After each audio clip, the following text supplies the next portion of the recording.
1, 2, 3, 4.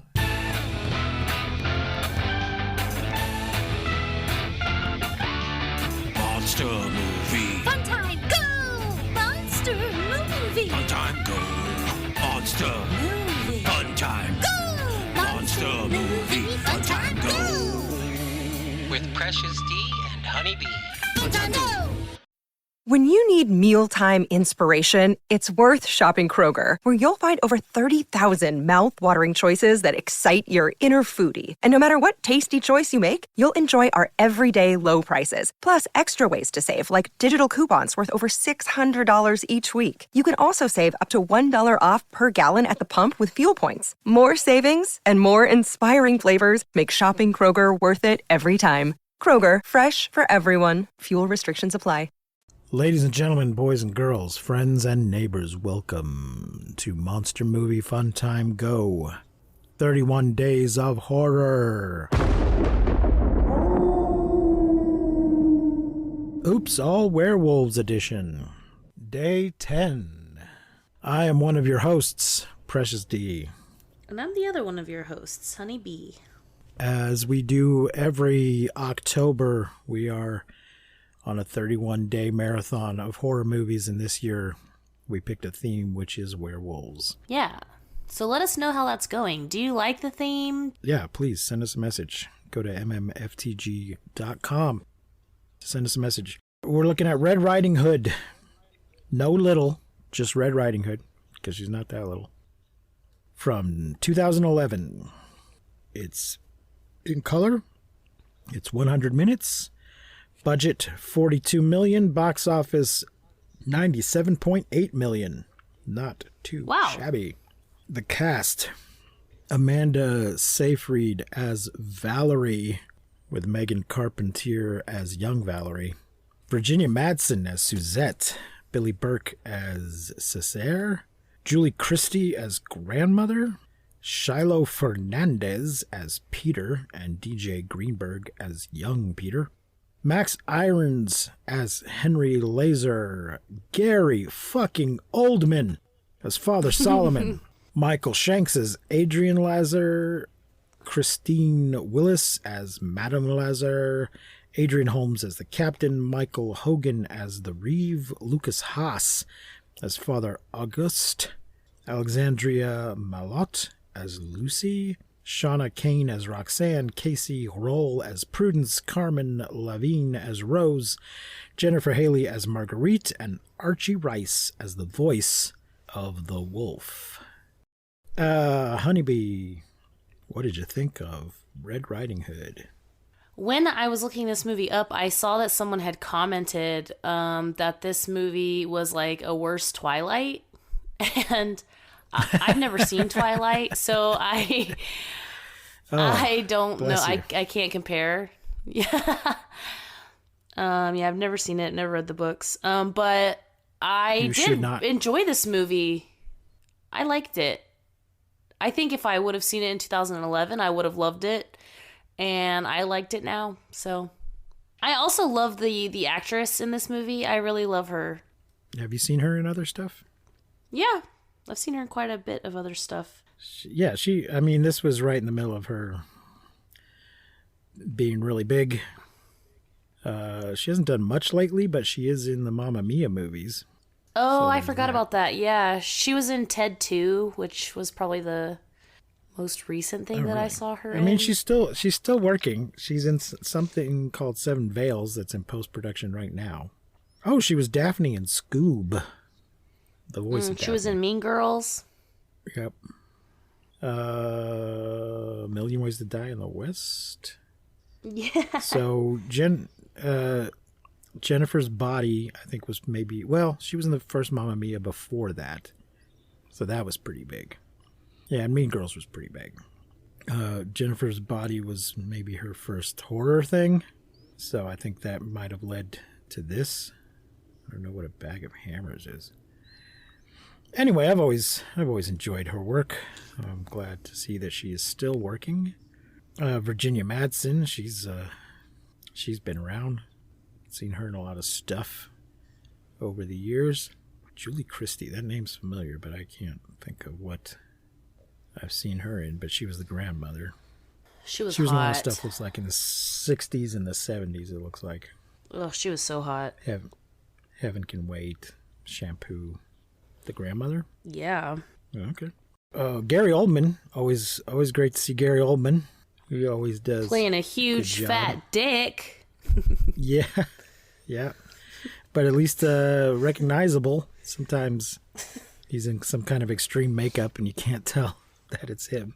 So nice to see his face actually being his face. Obviously, this is loosely based on the story of Little Red Riding Hood by Charles Perrault, later retold by the Brothers Grimm, that we are all familiar with. This is not the first time the connection's been made between that wolf and a werewolf. After all, it is a talking wolf. Hey there, Little Red Riding Hood. You sure are looking good. This is a type 2 werewolf story, as I've been classifying them, which is there's a werewolf among us. So we don't know through most of the film who the werewolf is. And the film does a really good job of like making us think like, oh, it's this person. Oh, no, it's this person. Ooh, it's this person. I really loved how they kind of hinted to it could be several different people, and we were always kind of like in suspense, like of who it was, you know? So there's another movie on our list called The Beast Must Die, in which you're told at the beginning of the movie that you need to figure out who the werewolf is and to look out for the werewolf break. And then near the end of the movie, they say, and now it's time for the werewolf break. Do you know who the werewolf is? And this clock counts down for like 60 seconds while it shows you the faces of all the suspects. Well, there's kind of a werewolf break in this movie. And there's a moment where she stops. She's noticed the werewolf has human eyes and they are brown.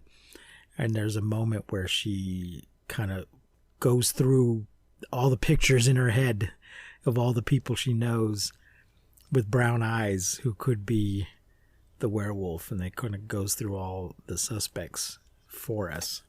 We're going to go ahead and spoil it and say, so if you haven't watched it yet, go watch it now. It turns out that it was her father the whole time. Damn it. Damn it, Dad. Oh, shit, dude. What? I just realized it's my dad's birthday today. Oh, my God. Well, let's wrap this up quickly. Do you need to call him or text him? Let me text him, but let's keep going. Okay. I don't know if I'm going to cut that out or not. Of course, it won't be anymore by the time we air this. This werewolf's going around killing people. It kills her sister, who we find out later is her half-sister. There's the Twilight part is that there is a love triangle. She's in love with a woodcutter. Her father is a woodcutter. But she's going to be engaged against her will to the blacksmith. And they're like, this is your opportunity to, move up in the world, make something of yourself. I'm like, these people all live in the same shitty little village. I don't see that the blacksmith is really significantly higher in the order here than the woodcutter. It didn't seem like everybody seemed to be doing fine as far as living in a medieval village goes. It's not like they were starving or anything. I couldn't see any reason why they needed to marry her off against her will to the blacksmith, who's a decent guy. I mean, it's not a proper love triangle unless everybody's okay. If one of them's clearly an asshole, it's not really a love triangle. And the guy she likes, though, ends up getting bit by her father during the final fight, so he's going to become a werewolf. There's an alternate edit. There's an alternate version of this movie. It's not really a director's cut. It's just called an alternate cut. Mm-hmm. Most of the differences are very minor. The only real difference is that some of it's just so they do these kind of flash forwards. There's some flashbacks, but there's also some flash forwards. And during one of them, they're having sex in the snow. We still get in the original cut, we still get like 2 seconds of that near the end. but we get it earlier in the film in the alternate cut. And then at the end, when she's meeting him again, we see her holding a baby. I was gonna say, yeah, he was definitely dumping a litter of pups in there, if you will. Yeah. And I was surprised when they showed the end of the movie that she wasn't pregnant or didn't have a baby. Yeah, she does in the alternate cut, which I have a digital copy of this. I thought I had a physical one somewhere, but I definitely have a digital one. The one on Vudu is the theatrical cut, but it's also, I think it's one of those movies anywhere. I also have it on Amazon Prime. No, I didn't buy it 2 separate times, but the one on, you can connect your accounts and it shows up on the different services. The one on Amazon says it's the alternate cut, but I did not bother rewatching it again to confirm that is the case. But it seems like I have access to both versions through 2 different services. So there you go. But yeah, you don't really miss out a whole bunch. Just they're more explicit about her being pregnant in the alternate cut. The end result is still the same. It's still the same culprit. He still gets bit and has to go off.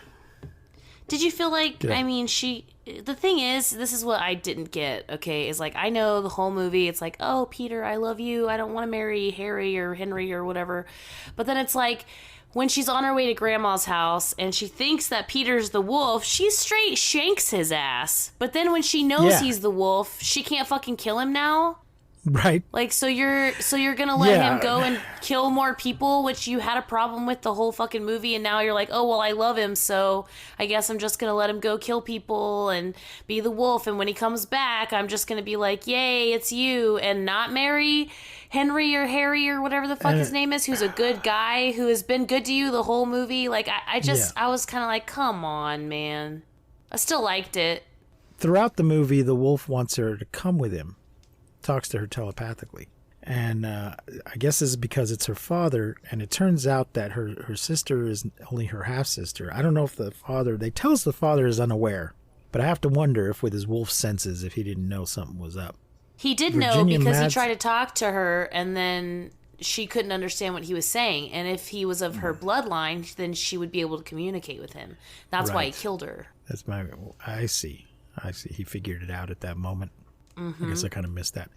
Yeah, so Virginia Madsen tells her in the beginning, hey, look, when I was your age, I was in love with somebody else, but they betrothed me to your father, and I learned to love him, and it'll be the same for you. And then we find out later when the blacksmith, I said what's his name was the blacksmith. He's the assistant. He's the blacksmith's son. The blacksmith gets killed by the wolf because he was the lover. Right. Yeah, he figures it out, and he's like, I killed the kid, I killed her lover, and then he scratches the mom's face, which for whatever reason doesn't make her turn into shit. It just hurts her. But if you get bit by the werewolf, then you turn into a werewolf. I guess it's a saliva thing. I don't know. Yeah, probably. But yeah, we find out from her reaction, because she's already told this story. And then when the blacksmith dies, she has an extreme reaction, and the daughter's like, "Is he the one? Is he the man you were in love with?" And the younger sister was in love with the older. She was the older sister. Was she older? I thought she was younger. Yeah, she was a year older. Because she says, like, so why would you? Yeah, why did you betroth me? My sister. So the sister had a crush on the blacksmith's son, and she said, "Why did you betroth me?" If she liked him, she's older, why would you arrange for me to marry him? It's because she was his half-sister. So, and I guess there was no instinct telling her to stay away from him. That failed. That safety measure failed. But he didn't seem particularly interested in her. So, it does seem like the wolf is attacking specific people for specific reasons, and that may be why he's been living among them all this time, but this is the first time it's really become an issue. Though they know, because it's the first time he figured it out. But they know that there's werewolves around because they have this post at the edge of town where they put a picture of what the current phase of the moon is. And at the beginning of the movie, they're putting out a full moon. They're replacing the nearly full moon with the full moon and saying, full moon tonight, everybody stay inside. And they put their little piggy out there to yes, give the wolf they put out a pig as a sacrifice. Which there's a little three pigs motif throughout the movie as well. It's like when they're celebrating that the wolf is dead. They think the wolf is dead. They kill a regular wolf and they think it's the werewolf. And there's three guys with pig masks on during the big party. And Dad just gets drunk during all of that. I don't know if that keeps him from changing, or if he's already changed and come back, or if he's getting drunk because he's upset about just the whole situation. I don't know. I did appreciate it. It happens in a dream. It doesn't happen in the real world, but they do the thing where she says, Grandma, what big eyes you have. Mm-hmm. Yeah, I love that. I appreciate that they put that in there. Of course, her grandmother makes her a red cloak with a hood on it. Mm-hmm. And Gary Oldman's character is some kind of, well, he's a priest, but he's some kind of an inquisitor. It looks like he goes town to town looking for werewolves. He's gotten word that they have a werewolf.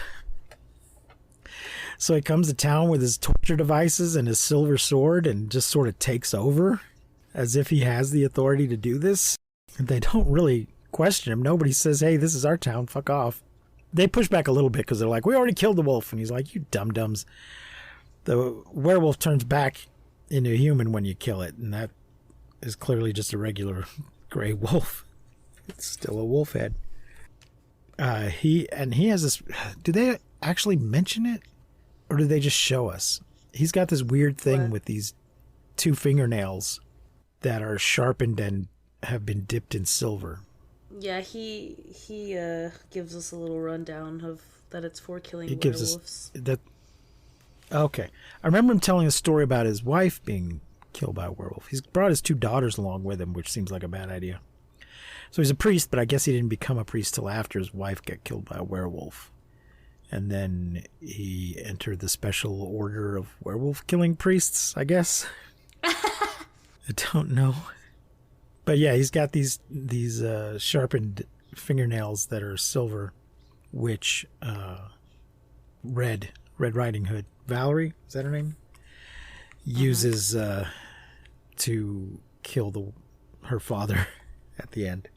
His hand gets cut off during a big fight. And does the wolf just tear it off? Yeah, he bites it off. Wolf tears off a couple of heads in this movie, I think. I can't remember. They're all starting to blur together. One I watched, because the head came off in the one I watched today. I think one of the heads comes off in this one. I know the regular wolf's head comes off. Anyway, they do this thing where she's got it, but then they show us in a flashback her picking it up, but we didn't see her picking it up at the time. We just see her basket. They also do there's a lot of her going to grandmother's house with a basket because grandma lives off in the woods by herself.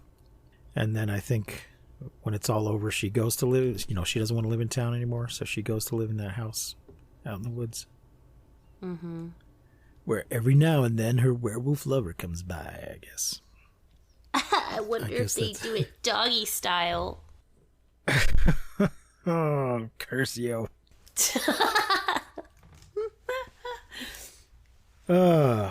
Honeybee, what are you going to rate on our full moon scale? Red Riding Hood. I'm going to say 4. What's 4? 4? That's 3/4. 3/4 moon. 3/4 moon. Okay. I liked it. I think I'm going to give it a half moon. I think it's okay. I don't know. I guess I'll give it 3/4. I've seen it multiple times. I keep coming back to it, so I don't know. It's not a great movie, but it's a good movie. It's a nice, solid werewolf movie. It's got decent effects. It's got a little mystery in it. It's got nice costumes, a nice little period thing in one set village. It's a very small village. Is it streaming anywhere? No, you can rent it or buy it on all the things. It is not included with any of the services. It's not free with ads or any of that. This was directed by Catherine Hardwicke. What else has she done? Oh! She directed Twilight, so maybe that's...